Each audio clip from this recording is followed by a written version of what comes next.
तृणमूल कांग्रेस के रुकने पार्लियामेंट अभिषेक बनर्जी ने यौम शहदा के प्रोग्राम के मौके पर बीजेपी हुकूमत को निशाना बनाया। उन्होंने सवाल उठाते हुए कहा कि क्या बीजेपी हुकूमत शुभेंदु अधिकारी, अमित शाह को या कोलकाता पुलिस 21 जुलाई के प्रोग्राम को रोकने में कामयाब हो सके।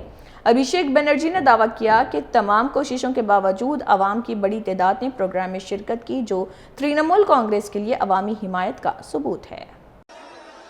21 जुलाई हलो বিজেপি সরকার 21 জুলাই আটকাতে পারলেন,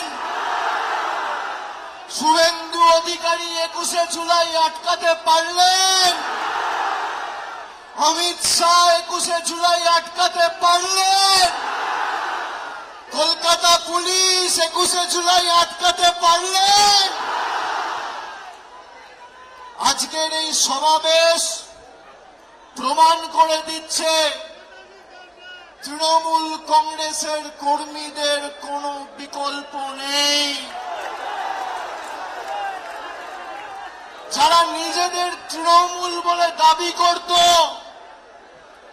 গিয়ে একবার দেখে আসুন মেয়র রোডে যে কটা লোক রয়েছে, গ্রামে জেসিবি দিয়ে মাটি কোপানোর সময়ের থেকে বেশি লোক হয়।